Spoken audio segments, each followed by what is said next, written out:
If I look down like this, you all don't pay any attention. I'm just trying to see the chat in case somebody put something up on the chat.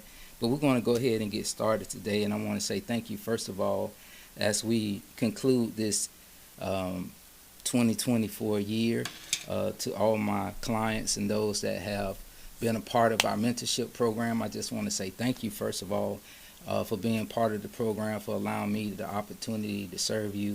If there's any way we can serve you better, please feel free to let us know. Text me, email me, call me. It doesn't matter.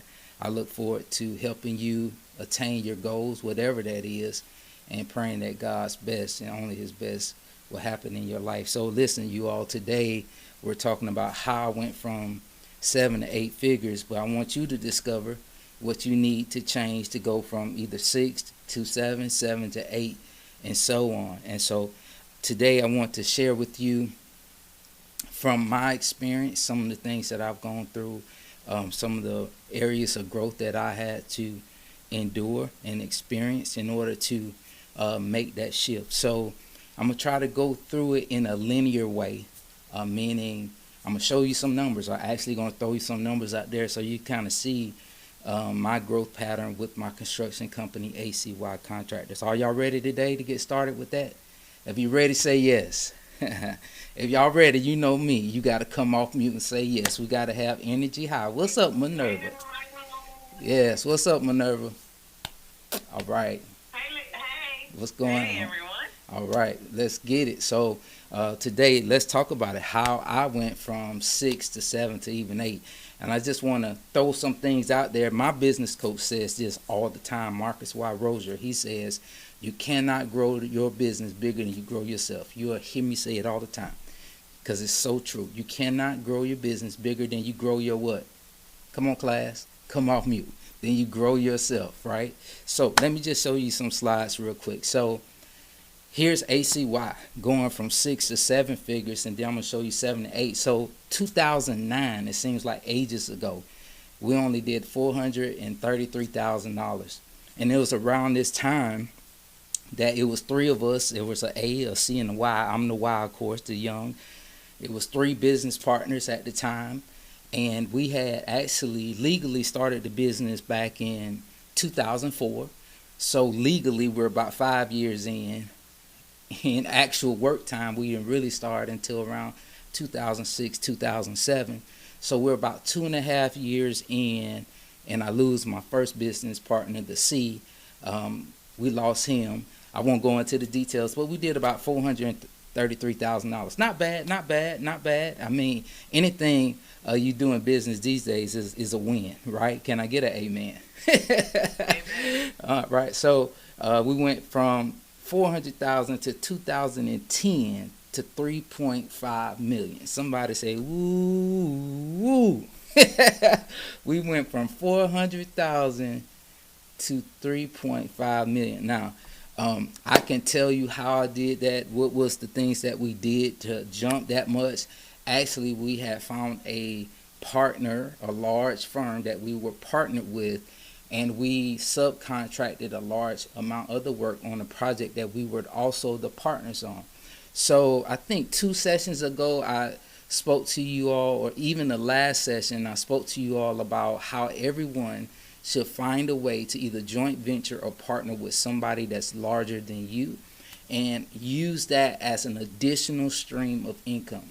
So that's kind of what happened. I won't go into the details, but we were able to instantly jump. And then it trickled on until the next year in 2011. We went from 3.5 to 3.7 million, and then it slipped and went back down to 2.2. I can't recall what happened back then, but look, it continues to dive down. 2013 all the way back to 830 million. I do recall that some of the projects that we had slid, so that means projects that we had slated for that year actually slid 2 and 3 years later.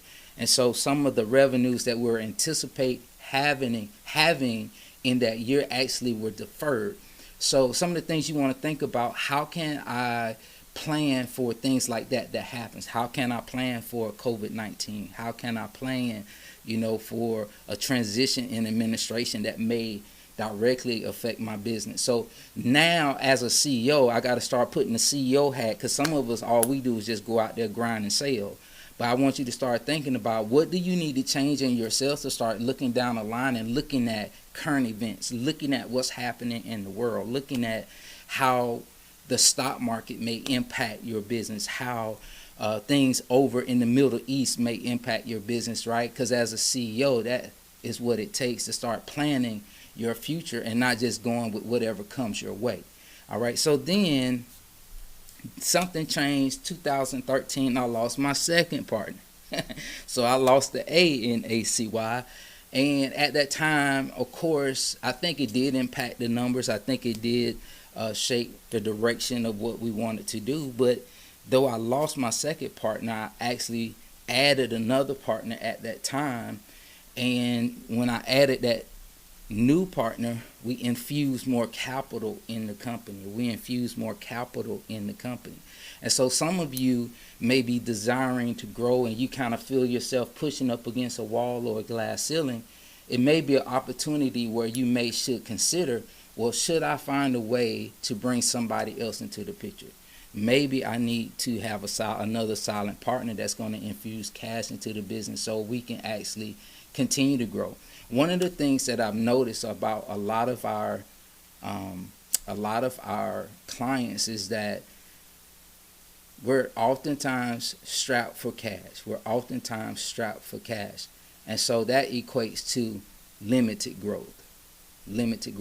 So I want you to start thinking about, are you planning to grow? And if you're planning to grow, are you planning on how you're going to increase the cash you have available?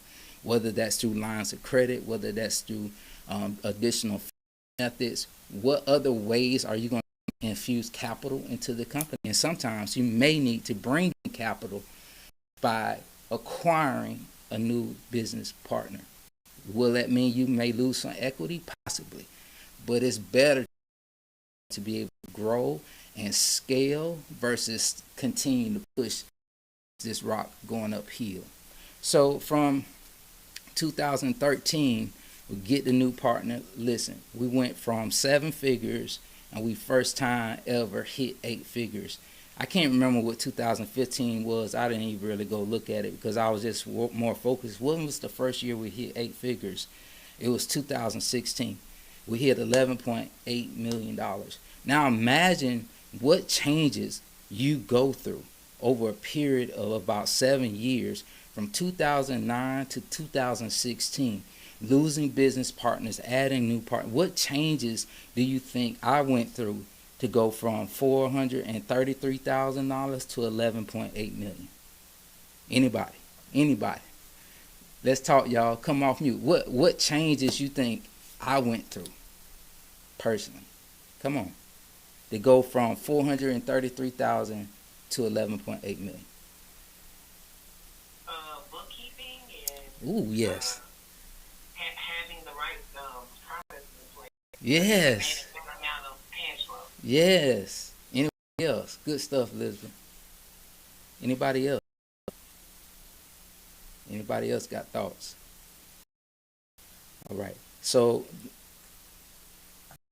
then 17, we went from 11.8 to 13.2, right? And so the thing I wanted to show you is that, in this process, there was a lot of things that happened, but there's some things that we had to experience and go through as well. And so let's talk about some of those barriers that kept me from hitting 7 figures. Because some of you all right now are still in 6 figures, and there's a reason why you're still in 6.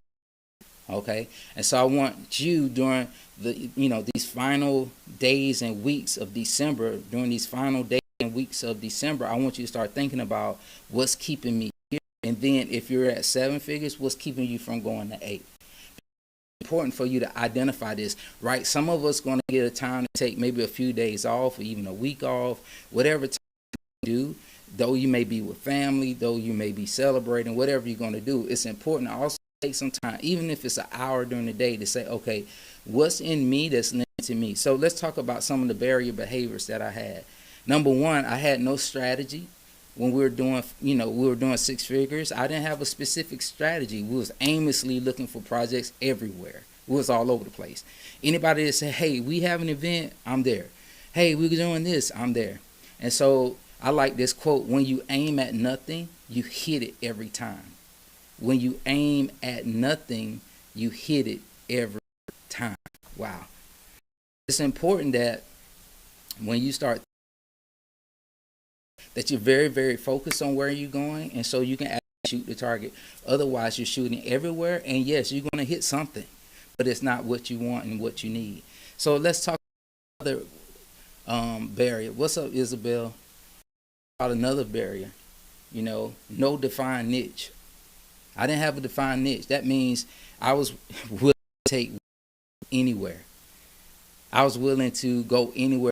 It didn't matter. Work was work, right? How many of us been there? We're just looking to, pay the bills. We're just looking to make payroll. Anybody know what I'm talking about? Yes, yes. Drop a yes in the chat if you know what I'm talking about, right? We're just trying to do anything to get things going, get things moving. And what's happening is we haven't, watch this, look at the picture, we haven't distinguished ourselves from anyone else. If you see the blocks that's on the picture on the graph, maybe I'm a round peg. It doesn't fit into a square. Understand, like, all of us, regardless of what we look like, regardless of our experiences, it's so important for us to define who we are. Define who we are. Who do you want to work with? I came to understand that I didn't want to work with everybody that's out there. I came to understand I couldn't collaborate with everyone that's out there. And so now those things help me to distinguish, okay, Michael, who are you? Who do you want to work with? What are you good at? And also, what is your experience? Where are you experienced? And then the areas you're not experienced, go get the qualifications, the certifications, get the experience you need in order to grow and expand into that area. Another quote by Robert Felix, it says this: strategy without process is little more than a wish list.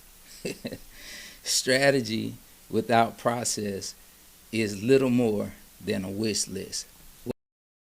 I want to sit here for a second. I want y'all to stay with me. How many of you are dreamers? Like, I'm a dreamer. Anybody else a dreamer other than me? Like, how many dreamers? If you're a dreamer, drop a 1 in the chat. If you're a dreamer, drop a 1 in the chat. Like, some of us come up with a lot of good ideas. How many of you come up with good ideas? Yes, no, sometimes. But how many of us have had a great idea that it was just a wish list? We never executed on, or it takes forever to execute on. I want you to think about that. Like, you have to start developing a process in order for these things to actually happen. Just saying, hey, I have a goal. How many of you wrote goals down? Right? I have this goal, or you done what we're going to do at church. You're going to work on a vision board. You got this board, you got goals. How many of you said, I'm going to lose weight? Or is it just me? I'm going to lose weight. I'm going to do something. Right, and it didn't happen. Okay, because we didn't actually develop a process. We didn't actually be intentional on figuring out how to make it happen. We just wrote it down. That's not enough. So if you're going into 2025 thinking that you just wrote something down, oh yeah, I have a revenue goal. Okay, that's great. Well, how are you going to cause you to hit the target and there be no excuses why you didn't? That was heavy. Like, what have you written down that we're definitely going to hit this target and there's no reason why we won't? I want you to think about that. Here's another quote. I want you all to think about this.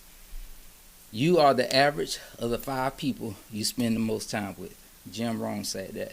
You are the average of the 5 people you spend the most time with. So if you look at the graphic, like, look at the people on the left.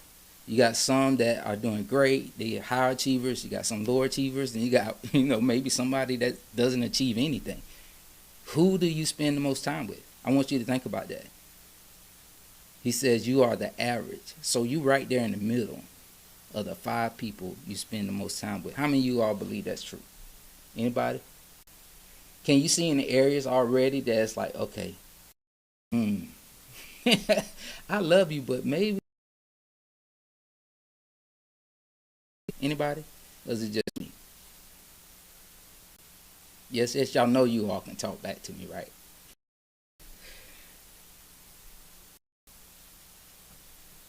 Let's talk about another barrier behavior that I had. No structure or system. So Elizabeth, you actually hit this right on the head. So even when we did jump from 400,000 to the 3.5, we still didn't have systems in place. Matter of fact, it wasn't until around 2012, when that year we did 2.5, did we actually start saying, okay, let's work on this. It just so happened we had met a consultant. We spent a lot of money. Some of you all heard me talk about it in the presentation before. We spent like $25,000 just on that consultant by themselves, and all they did was supply us of that we had to fill out. I, I want you all to understand. Like I was like, man. Then we end up spending more money, about another $20,000 on hiring somebody part time to help us because I didn't have time to fill out all this information. And so going from 2012 to 2013, we start putting in these different processes on how we wanted to do things or how I thought things should be done. But I'm gonna show you a little later. Sometimes that's not enough because some processes is because I have a few clients right now that actually say, "Oh yeah, Michael, we actually have a process for this." Well, then I say, "Well, why aren't your staff members actually using it? What's going on, man?" I asked them why isn't team member actually using this process that you put in place. And so I want you to think about that as well. So one of the barriers from going from 6 to 7 could be you have no structure or system. Sometimes going from 7 to 8 mean the same thing. Here's another quote. Too busy trying to help those in my sphere of influence instead of searching for the skill. So decisions were based on what was easy and comfortable. Decisions was based on what was easy and comfortable. So Michael, what you referring to here? So this is when I start dealing with staff. You'll start noticing as you start growing your business, always usually two major problems. It's either money or people. Can I get an amen? It's usually either money or people, and sometimes it could be revenue, paid on time. It could be these different things, but normally it's either money or people. So what I noticed, I start having people problems. And I start reaching, Isabel, I start reaching into my spirit to find people that could work for me. Anybody know what I'm talking about? We hire people we know. Oh, I know such and such. Or it's someone that knows someone that needs a job. We hire that person, right? Anybody know what I'm talking about? And so we start hiring people that's in our spirit influence. Why? Because it's easy. Oh, man, this is so good. I can't get nobody to talk. Come on, y'all. We at church. I started hiring what was easy because what's hard is taking time to look for someone, right? What's hard is spending months, sometimes months on months, looking for that one right person, right? Because you got to vet them. Are they honest? Are they loyal? Do they have the skill? Do they have the experience? And you all know people will catfish you today. They will put everything on their resume. Resume look good. A lot of people are, meaning they are slick. They know what to say in the interview. They've been trained on how to do an interview. And so we have to sometimes go through trial and error, put them on the job. That's why I encourage you, do a 90-day probationary period. Just say, listen, we can try this out. I don't know. Maybe you're a good fit. Maybe we're going to try this out for 90 days. But listen, when we hire you, if it doesn't work out, no hard feelings. We both go our separate ways. It just wasn't a good fit. But it's important that you take the time to search for skill. That was the next barrier I started experiencing when I went from doing $3 million, which was our largest in the 7 figures, 3.5. Well, actually, I think we did 7 one year, but anyway, it don't matter. Going from 3.5 to 11 million, like there was a transition there. And so I had to actually spend more time. That's when my wife got involved. Like my wife had worked for a construction company in the past. Podcast on that, so if you want to check that out, working with someone in your family or working with your spouse, what that's like. We did a podcast, my wife and I. Like, don't hire anybody that's not experienced to do what you need them to do. Just because they're your spouse, they need to be in your business. Okay, anyway, let me Let me get off that because I'm about to mess up. Here's another barrier behavior that I had. I was collaborating with people that were going nowhere. Collaborating with people that was going nowhere. Anybody know what I'm talking about? Determines your speed of growth. Who you collaborate determines your speed of growth. It almost goes back to Jim Rohn's point. You're the average of the 5 people you spend the most time.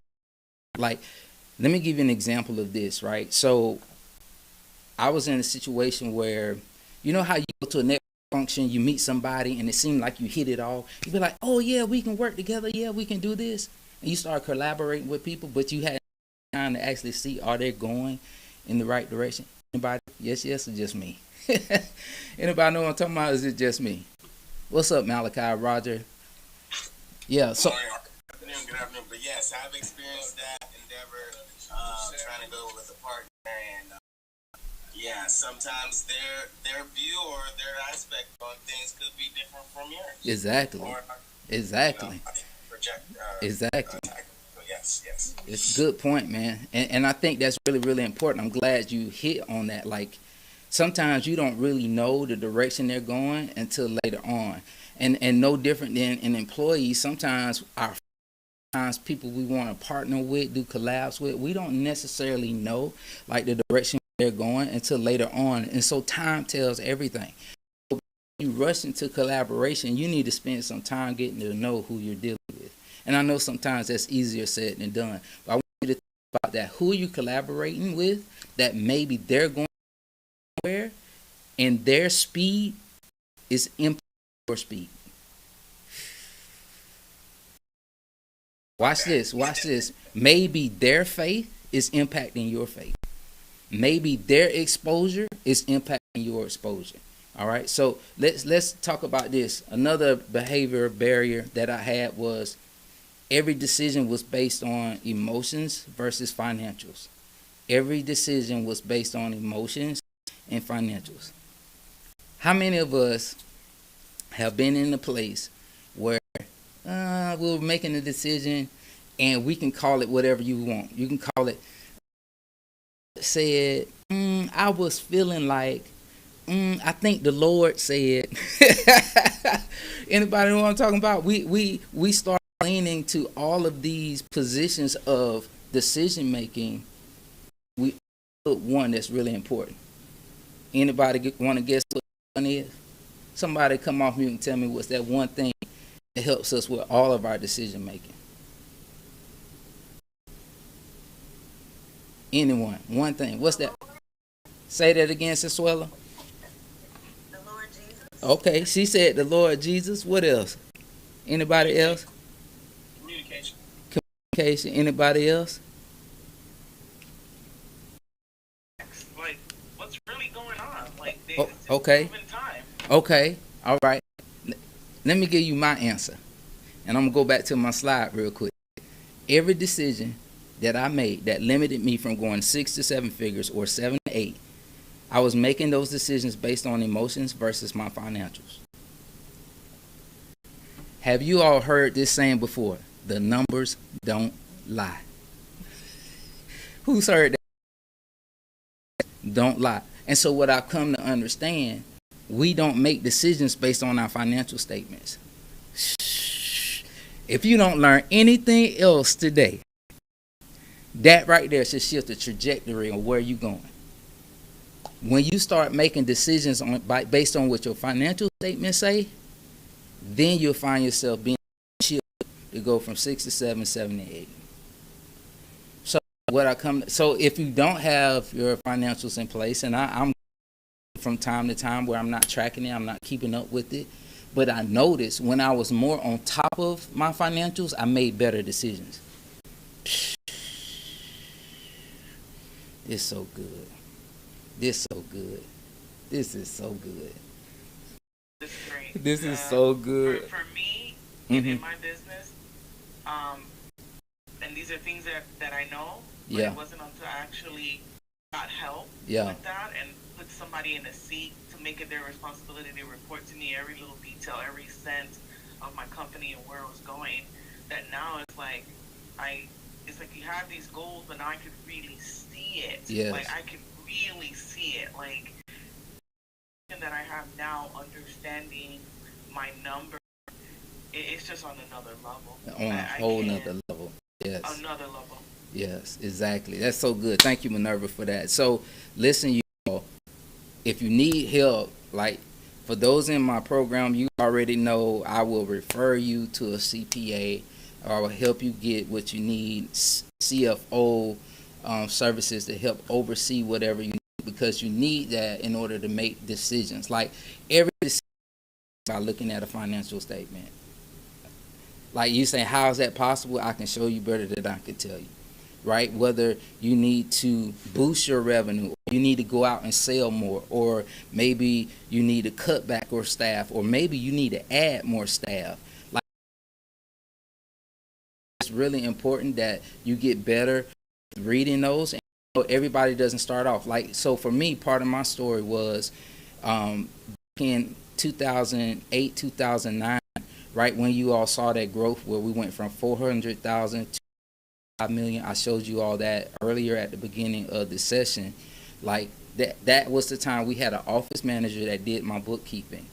And so that went into 2009 and we saw that big decline. That's when we had a period of recession that impacted all this here in Orlando. And so I had to lay her off. Well, when I laid her off, I had no one else really our in-house bookkeeping. I didn't know that you could hire a bookkeeper to do that. I didn't know you could hire a CPA. So just so happened my CPA that I had said, hey, Michael, I'll help you. Just start learning the basics of how to enter your information, your data. And at the time we were using Sage 100, I started learning how to enter my own information. And then I called her to help me understand how to do journal entries and all these other things that more so specific to accounting practices. And so over a period of about 2 years of doing it, that's why I can read financial statements today. I can go in any business. I can operate as a CFO. I can actually dissect all your numbers. And so you be able to get to that place. And so Minerva, I will add to your toolkit. This would be something I would have you add to your toolkit. It's great now, right? Because this is kind of like moving from 6. It's great that you add it. Now I have somebody helping me with this that's actually good, that actually can give me direction. Let me tell you what I mean. I hired someone like that, and come to find out, they messed up my books. And it took me 3 months to get my books fixed. But how did I know I messed it up? Because I knew it myself. And so why I say is to encourage you, though it's important to do what Minerva say. You can't do it. Find somebody, the right person, right, to help you get it done. Call me. I'll refer you to the right person to get it done. Then, sometime you learn how to do that thing. Not so you have to do it. Not so that you rely on yourself to do it. No, so you develop that additional skill, that additional tool in your toolkit. So, because I promise you, reading financials will help you take your business. All right, good stuff. So let's talk about good. So let's talk about not only what changed and what behavior I had, but specifically like what happened in me, what happened in the business. So I developed a clear vision, goals, and a list of desired clients. You all know those that's been in my program, mentorship for any period of time. Even Minerva know this, my first client. Y'all know I'm gonna teach you. You gotta establish a clear vision. Where are you going, right? Because if you don't know where you're going, the GPS can't get you there. If you don't know where you're going, you have to know where you're going, right? It's so important. Develop clear vision, goals, and a list of desired clients. When I did that, that's when we started hitting 7 figures, period. Because outside just aimlessly, okay, every time Roger, you know this, I teach you this all the time. We talked about it recently. Just go bid in every job that somebody sends you a solicitation for. Now you're wasting your time chasing work you'll never get. So what is your goal, right? And then how are you going to attain that goal? So what is that process that's going to make it happen, right? You got to have that. I'm telling you, got to have these things. Okay. Here's. Let me ask you, Michael. Go ahead. Because I think we all set goals. Mm-hmm. But it's so important, and I've had my business now for 9 years, to have someone from the outside come and help you set the goals. When Michael came and helped me set my goals, that I thought, hey, I've been doing this. Like, I have goals. No. The way that we had to break it down and spread it over, a 5-year period, it was just different. And even now, going into 2025, I don't have to go back to the drawing board. I just tweak little things that I know are the details. Yes. The goal is already there. The roadmap is already there. Yes. We're on course. Yes. And now I'm just fixing the vehicle the way, making it better, faster, more efficient.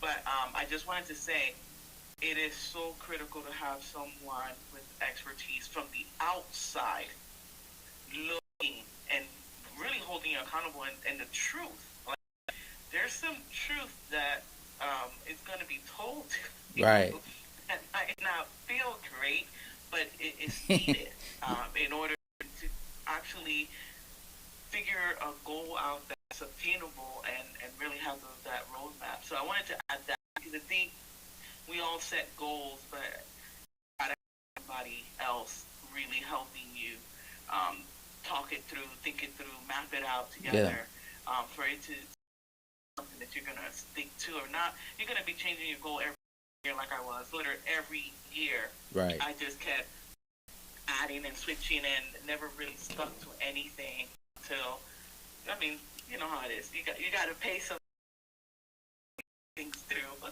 That's right. That's it. That's right. Thank you for. What's up, Makala? So let's also talk about what else changed. What did I do to go from 6 to 7, 7 to 8? So what else changed? Here's a big piece. I think Minerva really, she hit it on the head. I implemented the processes and systems. Elizabeth, you brought this up, but watch this. That worked. Don't miss that part. That worked, right? And I know Minerva knows. Some of you all know. I know how I mindset to watch this replay that know. How many of you have put in a process in place, say, hey, this is how we're going to do it, but you never go back to rework it. You never go back to what Minerva said to tweak it. You say, oh, well, it should work. And you watch this. You try to make your staff accountable for doing something that doesn't work. And they are opposed to doing it because it doesn't work. And they just have a hard time telling you that. Right? They have a hard time saying, this may not be the best way. So sometimes you got to figure out what's the pushback. Because the pushback is not their capacity, it's not their capability. Sometimes it's your process. That was so good. So I implemented processes and systems that work. So you all remember, I was showing you how back in 2012, where we did like $2.5 million, right? And then it dropped off to $800,000. I was showing you how we brought in additional person to help us put these processes in place. Well, it was all good stuff that I thought would work. And then when we really started growing, that every process checked, that we had to start revising stuff. I know my wife's on here. She knows for a fact. How many times did we revise just our human resources manual? Our employee staff manual, meaning it showed our PT, it showed kind of our expectations, right? I mean, we revised that thing, seemed like multiple times in a year, because we were continuously working. It's not working. And so I would encourage you, though it's best to make big changes in your business once a year, sometimes things need to just change. Sometimes you just need to do that thing right then and say, hey, if we don't shift this will actually undermine the business, undermine everything that we're doing. Sometimes, watch this, it's not necessarily about your way of doing it. Sometimes it's about the best way. What's the right way? What's going to make it work? What's going to make it efficient? So thank you for sharing that, Minerva. So here's another thing that changed, specifically going from 7 to 8. Okay, specifically for going 7 to 8, because some of you all break that $1 million revenue threshold. You'll break that, and then you're like, hey, I'm doing it the same way I've been doing it, right? So you'll find yourself kind of coasting, right? It's no different than in ministry, right? Some of us the same way we prayed 10 years ago. And you're going to stay there. You're going to flatline. And so in order to kind of continue this progression and elevation in your life, it's something else you have to address. So this was what happened. So you can see my team, I was a little bit but I shifted specifically from exclusively sales to training staff. Okay, I'm about to get with you. Now, some of you all can't relate to this yet. I get it, because maybe you're still dealing with 6 figures in revenue, and maybe it makes sense yet. But just trust Michael, trust your coach, that I'm telling you, when you go from 6 to 7 and 7 to 8, something has to shift when it comes to how you train your staff. So I recognize that though I was selling, and I was going out to do most of the sales, I was responsible for the majority of the sales in my company. Then I shifted the culture and said, hey, all of us, every person on the team is responsible to sell, right? Even if you're on the job in the field, you're responsible just like me. And that's when my wife also added to the role from just being focused on marketing and HR to doing business development. And so what I did, I took some of my time to say, okay, she's going to handle all of our current clients. I'm going to focus on developing a relationship with new clients. But what that allowed me to do is to take some time to also focus on training staff. Because if you don't take the time to train your staff, who is? Not only did I take more time to train staff, I brought in others to train staff. So here's another. We leveraged a program by another large national construction company called Turner, and we actually sent all of our staff, everybody that worked for me, except like my accountant. I think my wife didn't participate. It was only like 3 people in my entire company at the time, out of over 20 employees, that didn't attend this program. Everybody went through the Turner School of Construction Management. Everybody. So what I did was training. So one of my guys, he became available to train others to get their 30-hour certification. We took the time to say, hey, bring these folks in and you train them in-house. I didn't have to send them anywhere. So we start spending time, money, and effort training people so we can grow our team and go to the next level. That's also something I want you to start thinking about. Have you planned on training and developing your team? So as you grow them, are you training them? Oof. What does that mean? Stay with me. Watch this. Because I'm not just talking about training them to do a specific task. Are you training them to advance? Are you training them for their next role? Are you training them to lead? And so the next thing I started doing was identified and trained my replacement. Who's going to replace you? Have you identified them? Them in a way that they know how you will operate, how you would make a decision. So I want you to think about that as well. Anybody have any questions? Any questions?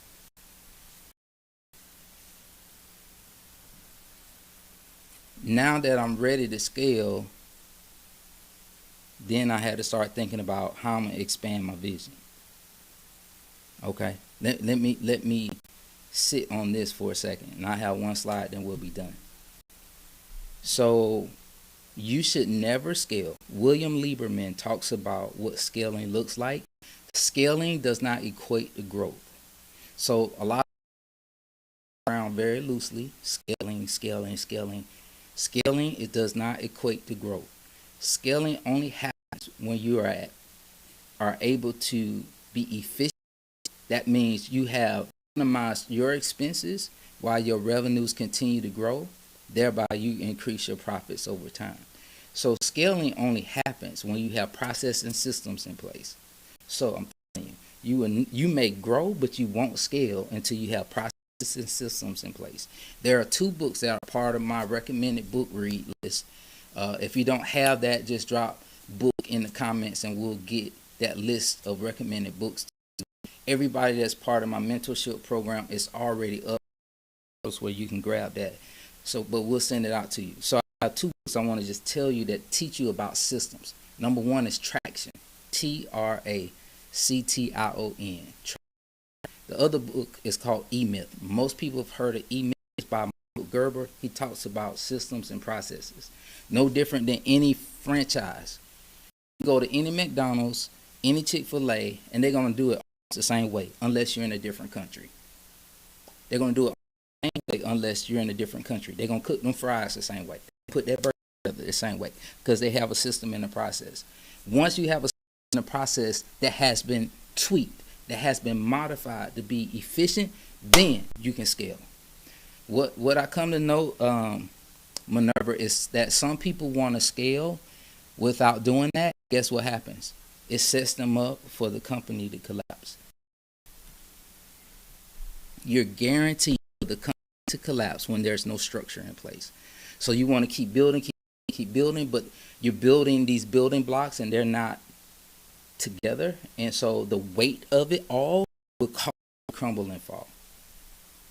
Okay, so it's important before you say, hey, I'm gonna scale. You may see some growth. Before you scale, that means you jump significantly and you start seeing the growth that I had. You're going 3x 4x because you have structures and systems in place. Okay, the last thing, as a CEO, you got to lead the leaders.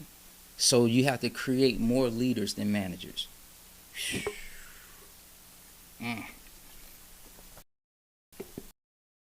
When you get to this level, I promise you everything. So I give you an example, and we're going to talk about it and we'll be done. I'll give you an example. It used to frustrate me. I know Minerva's had her business 9 years. Anybody had a business? I think, how long you had your business, Glenn? I forget. I know it's more than 5. It's right at 5 years. Right at 5. Okay. Anybody had a business more than 5 years?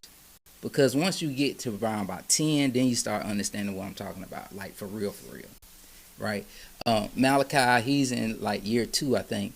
One of the things I recognize, whenever you can relate to this, is that it's painful when everybody comes to you and you're the only one with an answer. It's painful when you hire people and they are not, what's the right word, either experienced enough, watch this, here's the next word, or empowered enough to make a decision, and they always come to you.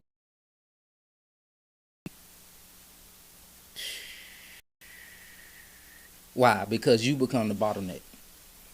When you become the bottleneck, business can't grow because everything is based on what you do. So if you want to see growth and scale, you have to be able to lead other leaders. That means you go from having just managers, people that just oversee people that just manage people, to now you develop a leader. You that can lead like you lead. Right? So if you're leading the business, leading the organization with your vision and where you're going, you have to develop other people like you. You have to have other Elizabeths, other Minervas, other Sensuelas, other Glenns, other Rogers, other McCulloughs, right? Other Malachis. You got to have other Isabels. You got to have other people like you in place. But the only way they get there is if you train them. The only way they get there if it's you pour into them. So I want to ask you this question as I wrap up. Are you pouring into these individuals? Watch this, not how to complete a task, but how to lead. Ooh. I'm about to pass around the collection plate because that was that was so good. That was so good. All right.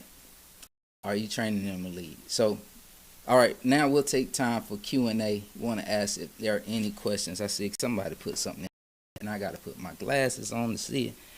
What y'all say? Pass the offering bucket. Yes, ma'am. Oh man, that was good stuff. Good stuff. So, any questions? We'll take some hot seat questions. Q&A. That's the end of my presentation. We'll take some hot seat questions. Anybody get something out of this today? I want to kind of hear from you. Have you identified some things you need to work on? Maybe you added to your list of things to address for next year. Anybody? Anything I said that resonated with you? Something that, hey, yeah, I need to work on that.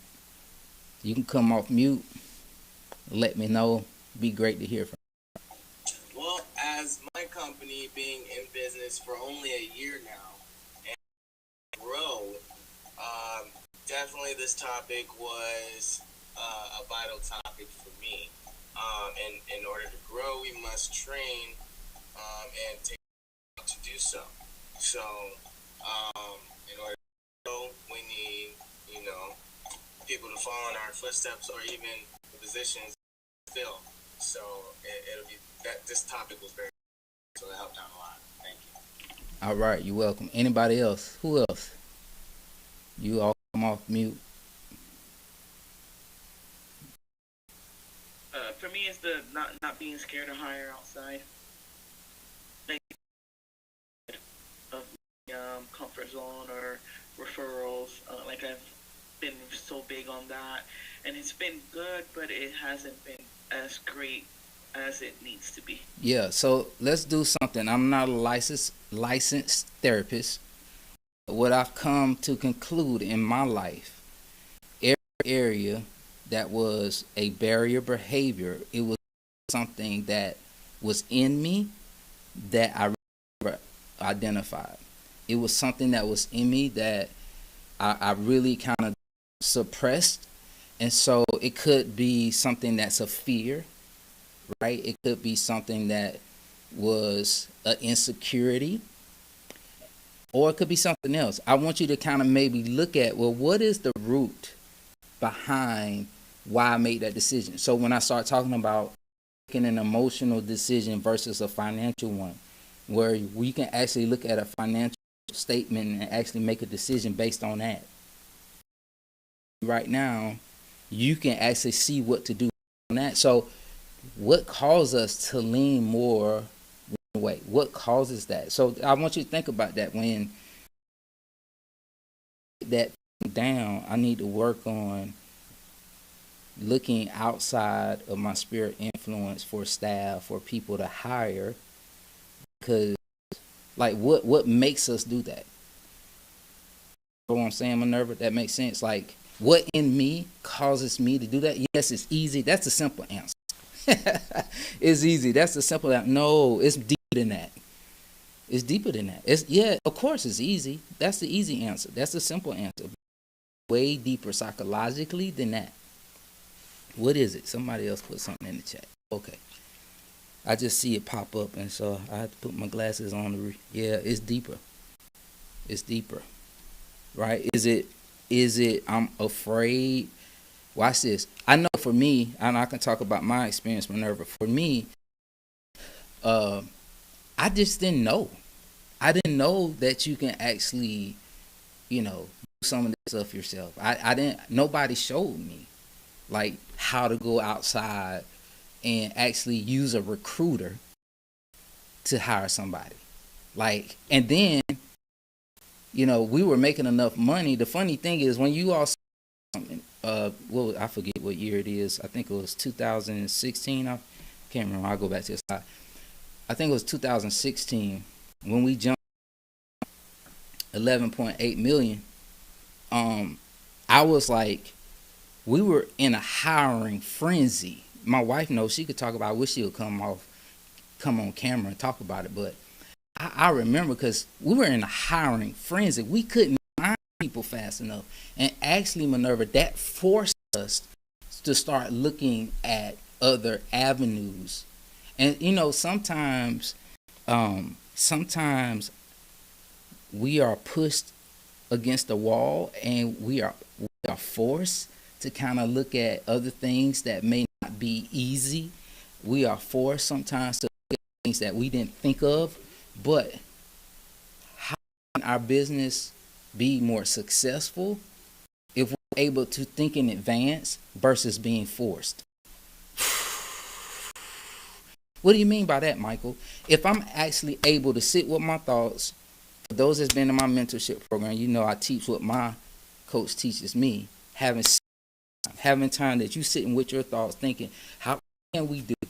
How can we make this better? Right? So if I'm sitting with my thoughts, sitting thinking, now I'm getting ahead of it versus being forced with my back up against the wall, having to make a decision. Right? Now I'm able to get ahead of the curve. So what I also experienced was that we went through a lot of trial and error. Right? We went through some things because we didn't have a coach. We didn't have a mentor that can say, hey, nah, you may want to think about this. No, you may want to do this a little different. We didn't have that sounding board. But we were able to go out, find, because it was beyond just a Zip recruiter, Indeed. We started having to bring in other recruiters with different agencies. I think, Felicia, remember how many firms? We were 2 or 3 different recruiting agencies, and we would negotiate their rate. Because yeah, we would negotiate their rate. We were just trying to find the right people. And guess what? My wife knows I hired some horrible hires. Oh, there she goes. She about to come on camera because she know I made some horrible hires.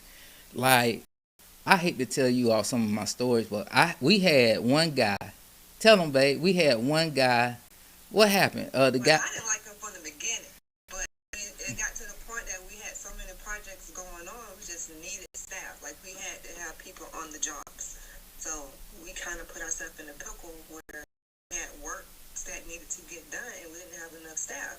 So it just got to the point that we just had to hire people. But it was just this one guy. I didn't like him from the beginning. From the beginning. So if you work with your spouse, listen to your spouse. Ooh. Didn't like him from I should have known better. I know now. My wife have an issue. I don't know about them. I'll be like, dog. I'm a nerve. I'll be like, dog. I was like, man, it was gonna work out, but when she get that intuition, what some people in the church say, that discernment, I just be like, oh well, go back to the drawing board. You haven't, huh?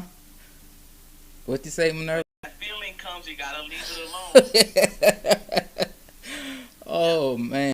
So I mean, I got some stories, y'all. We had to fire 2 people on the fly because one guy was at a job site. Well, it was in the middle of the night. The police showed up because he was having a party in the job site trailer. Now, who go to a construction site that work for you and throw a party?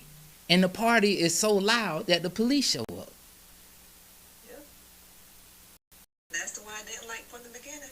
Had another guy, we're meeting with a client that day. I had to drive from Orlando to Vero Beach. We meeting with a client that day. Matter of fact, it's the University of Florida. University of Florida. One of their off-site campuses down in Vero Beach. We meeting with that client that day about the project. My on-site superintendent, drunk as a skunk. Had to fire him right then. Before the meeting started, had to fire him. Like, and so, to your point, sometimes we don't want to have to go through all of that. We don't want to go through that pain of trial and error. We don't want to spend the money. But you know what that taught us? And I teach other people that we actually hire for them. So those that are part of our VIP and elite, like I know I have some of you on here. When you need staff, we'll help you through that hiring process. And guess what? You get our experience of having gone through that, so we kind of know what to look for. If you start to do that yourself, you need a process in place. How are you going to identify somebody that has a drinking problem? How are you going to catch? So one of my clients, we had a call, and I'm going to wrap up with take Q&A. One of my clients, we had a call last week. He's kind of in the same position that I on the job. because we couldn't have all this work and not staff, and that's a whole nother story. Taking on too much work, that's a whole nother story. But we was about, where do we go find these people? And I said, well, you have to be careful, because he was thinking go to, one of the labor pools, temp agency. And I said, you have to be careful even with those, because most likely, not all the time, but the majority of the time, working for a temp labor agency for a reason. They're there for a reason. Because all your A graded, B plus graded employees, they're working somewhere. Like 9 times out of 10, every now and then you'll find a needle in a haystack. It's that miraculous one. So I won't say exceptions. There's always exceptions. However, the majority of the time, if they're working for a temp agency, there's a reason. And if you don't know that, what do you have in place if you do decide to go through a temp agency? How do you figure out what their issue is? Because likely they either have a drinking problem, a drug problem, they've been in trouble with the law. There's a reason why they can't stay employed in one place longer than about 6 months, jumping from one place to the next. They have experience. Sometimes they're really skilled, highly skilled. They have trouble with loyalty. They have trouble with staying at a certain place more than 6 months. They hop around from one job to the next. Like, you have to be able to see the signs. So I want to ask you, what do you have in place to ask the right questions or to get the answers that you need in order to? So that would be my advice to you, Minerva. What are those things you're going to put in place to have those? And I think we talked about this a long time ago. Like, how are you going to ask those tough questions that you need to know? Not just a canned interview question, but how are you going to ask those tough questions to what you really need to get to, right? All right, we'll take Q&A. Any Q&A, you all can just come off mute. Any questions dealing with anything in your business, questions about anything. It doesn't have to deal with this presentation, any challenges you're dealing with currently. We'll just go around, see if there's anybody. Glenn, you have anything? I don't know if you want to bring up the one situation now or you want to wait till another call.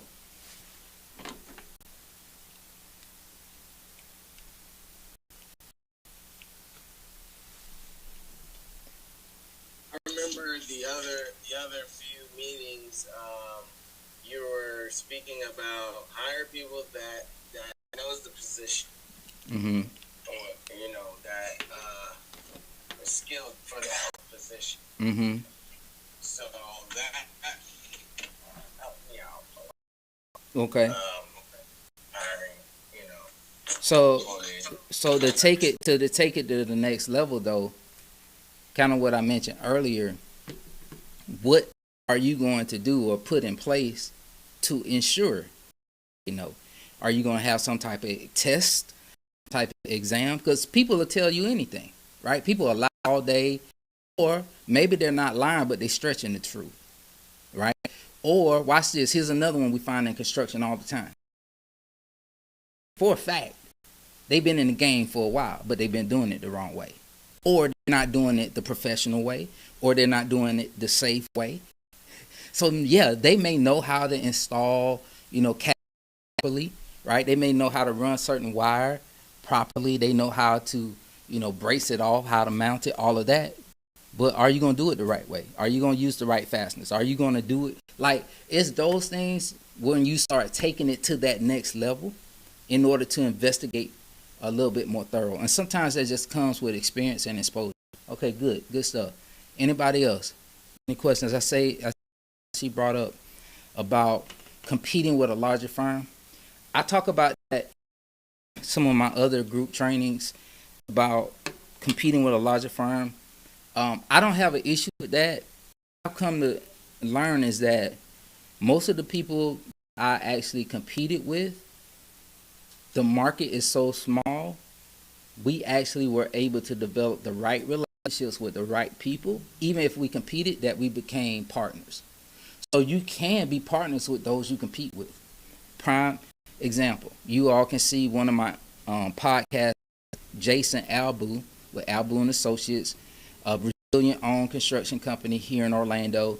I think they're doing about north of $30 million a year now. They're in Orlando. I've been friends for years, but we used to compete against each other all the time. Even at Disney, we were still bidding against each other on the same jobs.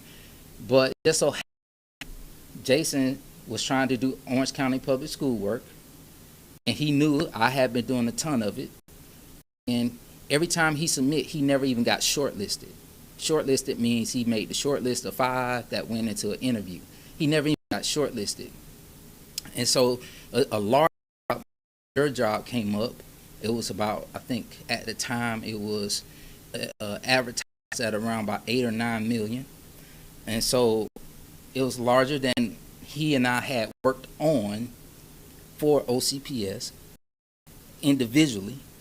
And so he said, hey, Mike, won't we look at partnering together on this and going after it?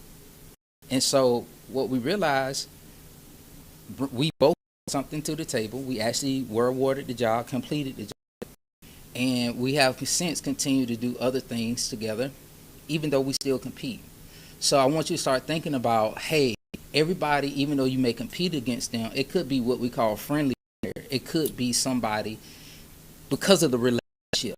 Though you may compete, what is the relationship like? Because you may find opportunities to work together. So don't make all your competitors an adverse type of relationship. All about no.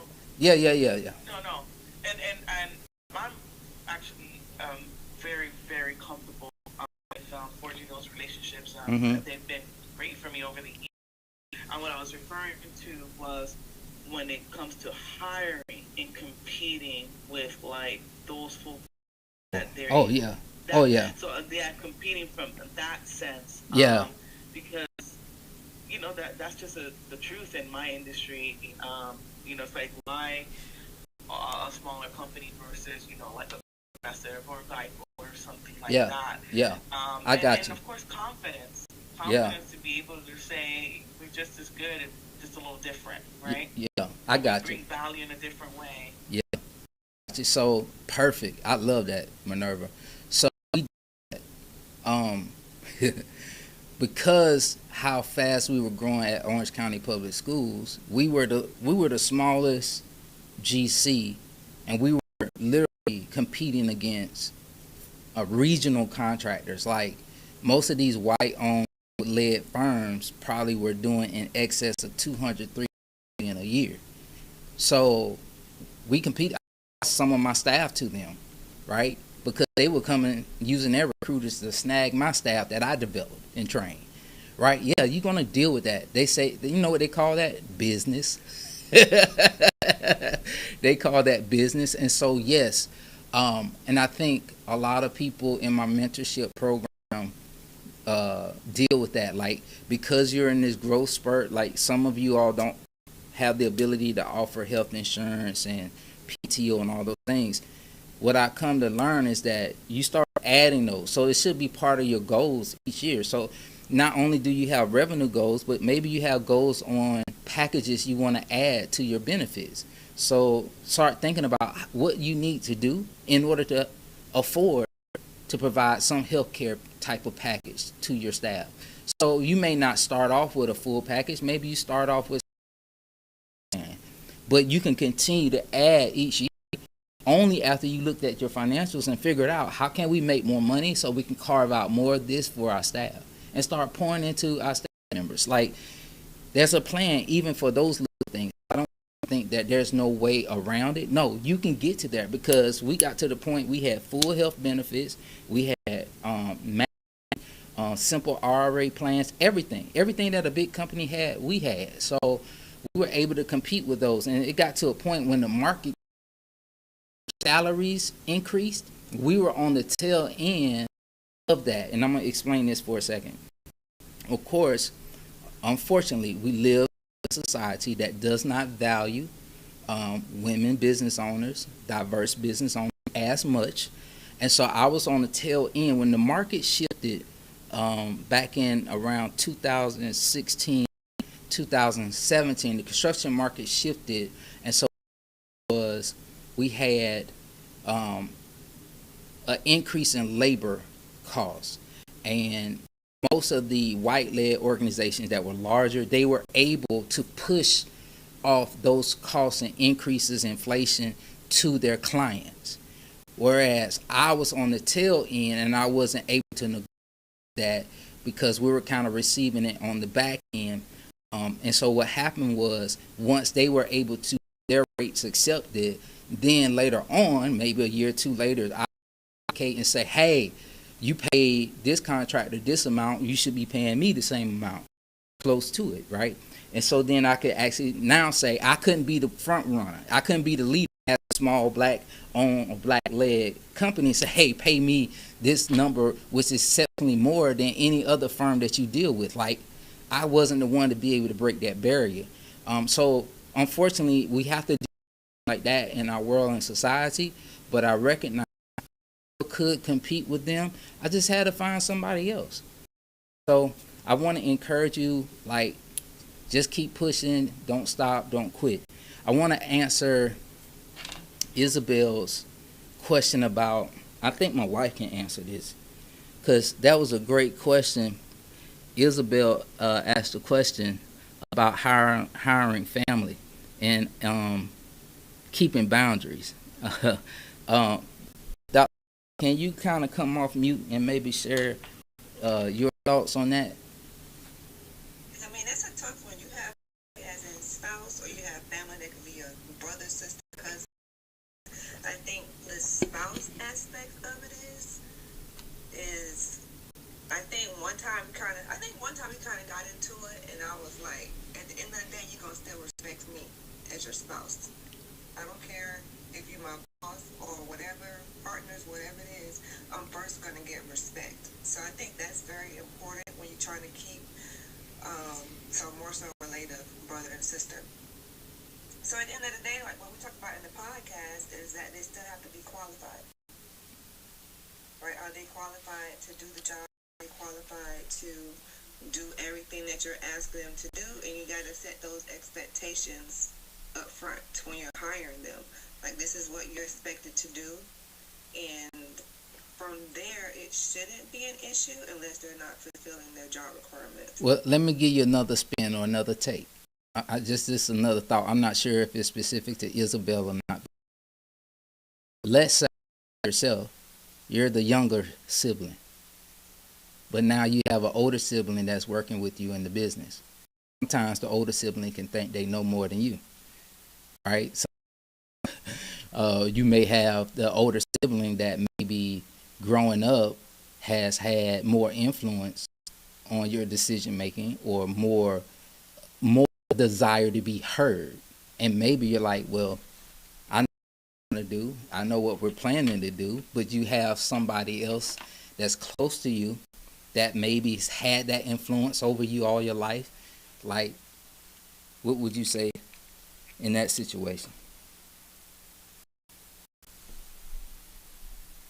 That question's for me?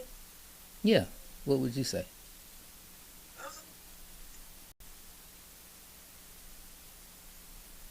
I still would say that even if you have the older sister versus the younger sister, and it's at the end of the day, whose company is it? Yeah. And it's still same rules apply. So at the end of the day, if they're working with you, for you, or whatever, they still have to respect the company and respect the decision of the owner. Yeah. So let me add to what my wife's saying, because I guess I guessed it correctly, Isabel. So let me help you, just like we were talking about with Minerva, that you have to dig a little deeper to discover it's impacting your ability to make a decision. So in this same scenario, when you have an older sibling, right, that has normally had this type of power or influence over you, and you're create boundaries in the business, now you have to, number one, yourself be able to distinguish the boundaries. Number two, you have to be able to share them with how they can distinguish the boundaries. Because I think what happens is, no matter what, they're going to always see you as the sister, right? They're always going to see you as the little sister. They don't see you yet as the CEO. It happens the same way in church. I've seen many pastors get caught up because they maybe had a friend, right? And in the relationship, you go into this church with a friend, and they still treat you as a friend. You realize at some point you still the pastor. And so now the dynamics kind of shift, and they have to respect you in that role, in that position, pastor. But when I'm not operating with my pastor's hat, I got to be able to distinguish, operating as friends, or am I operating as the pastor and you are the member? So I think what would be helpful for you, when you speak to them, just maybe share, okay, there's going to be times that we're going to talk as brothers and sisters. I think my wife, baby, you remember, I can't remember what I'm talking about, but we had this happen before. She'll say, well, I'm coming to you as my wife and not as for you. She was like, I want to talk to Michael, my husband. Right? So take your employer hat off, take your CEO hat off, and we're going to talk just like spouses. Right? So sometimes I think that helps change the lens. Right? And then there's times where I'm like, okay, I'm the CEO right now. I'm wearing the CEO hat. I'm making the CEO decision. And it has to be this way.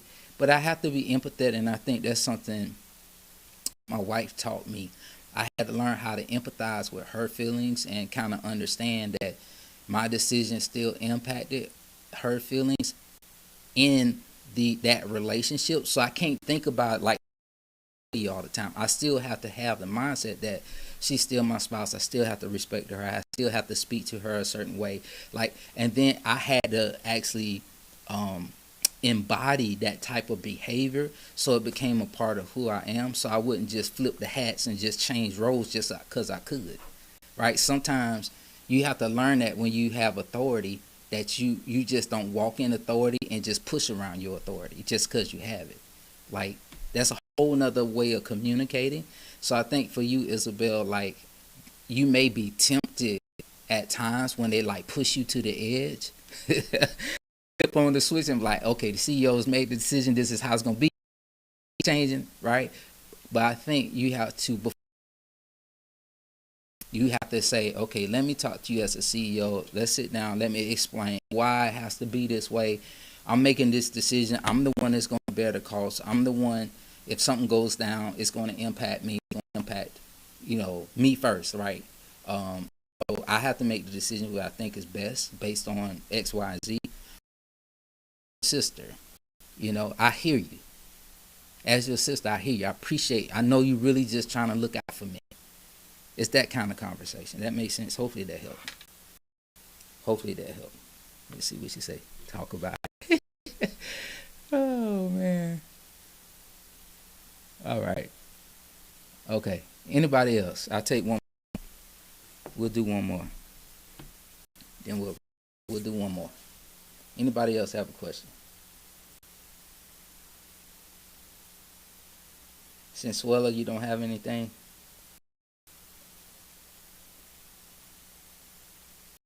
No, I do not. Thank you. Okay. Elizabeth always got a question. What's going on? I do have some good news. I saw some interior build out at this college in East Texas. Okay. I know how to self-perform. One of my guys that he's been doing construction for a little bit. So it's my first small little contract on the construction side. So it was kind of like I participated under. Okay. And I'm nervous, but I know how to do it, and we start tomorrow. Oh, congratulations. That's huge, y'all. Y'all say congratulations, Elizabeth, right? She's in the trucking business, and she's also doing construction. So shout out. Feeling congrats. Yeah, shout out to the female bosses. Shout out to the female bosses. Right, it's been challenging, especially with like I'm not gonna sugarcoat it with funds and just trying to maintain, with the kids and stuff, everything. Right. And so I'm just trying to go with God and think God do His thing. That's what I'm doing. Whatever I can do. Awesome. Congratulations. Anybody else? I'm not sure who. Anybody else? All right. Well, you all know what I do at the end of every session. If you would allow me just to pray for you and pray for us as we wrap up this session next Tuesday. We're not skipping 2 weeks this time. We're going next week because the following week is the day before Christmas, and so next week will be the actual last group training session. If you have any specific things you would like to receive coaching on, hear from me on, please email, text me, let me know, and I'll make sure to present it to you on next Tuesday. So next Tuesday, same time, same link. All right. So let me pray over you. Father, we just say thank you for the opportunity to be here today, to learn, to grow. I pray for each and one of these business owners that you will bless them and help them to grow in each and every area that they need to grow in order to grow their business. I pray, God, that you will just bring the right relationships and the resources in place. I also ask, God, that you bless their staff, their team, that you continue to bring the right people into their organization. And I just pray that you give them great discernment, knowledge. And I just say thank you, God, that you will continue to bless, that they may grow, that their families may grow, relationships, those that may be married. We pray for cohesiveness, oneness, be with them. For those that are single, I just pray that they continue to thrive. Be focused on what you have for them. We ask, God, for your continued blessings during this holiday season. For those that may have emotional highs or emotional lows, I pray that you just strengthen them during this time. We just pray, God, that you'll continue to be with us, and we say thank you for all these things. In Jesus' name we pray. Amen. All right, family. God bless you all. We'll see you soon. Bye-bye.